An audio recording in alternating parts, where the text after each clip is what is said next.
11, ano pa naman ang labas na eh. Hindi pala kayo ginising. Nag-chat sa akin si Papa mo alas 3. Alas 4. Kasi sabi niya, tingnan daw kung nakapasok kayo. Hindi mo na ako nag-online. Grabe, tabi bigla akong ginising niyan. Yung sarap-sarap. Anong oras? Kakatulog ko lang Anong nun. oras? Alas 3 kasi. Okay lang Nagising yun. ulit ako nun eh. Kasi, Mag-excuse ka na lang kay teacher mo na kamo yun. Sa Monday po. Tama mo lang anak ng ano, wala ka mo kaming kasama sa bahay. Wala po mag-intindi sa amin kasi may kapatid ako akong kailangan ng bantay kasi grade 1 pa lang po yun. Tsaka, May reason ka sabihin mo naman po kuya, yun. sabihin mo daycare pa lang.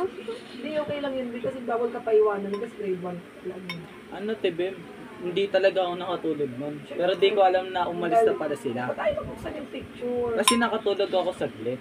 Pero ano, Wala pa nagising ulit ako. Wala naman kayo gagawin ngayon kuya kasi Friday naman yan. Puro lang kayo ngayon basa-basa, di ba? Opo. Okay lang yan. Kami, full laro, pero napapagod doon.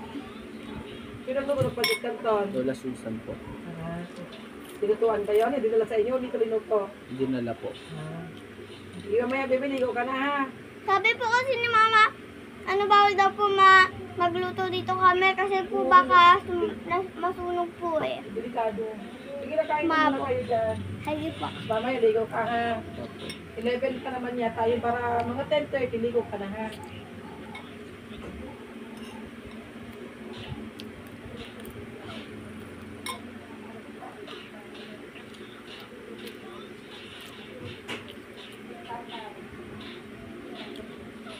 Sarap.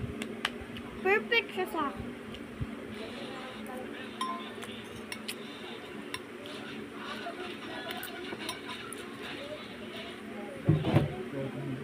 Mama ba yun?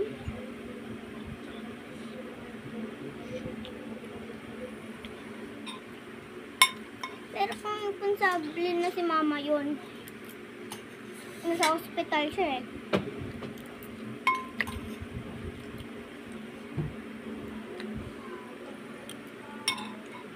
Wait lang. Pag-partly.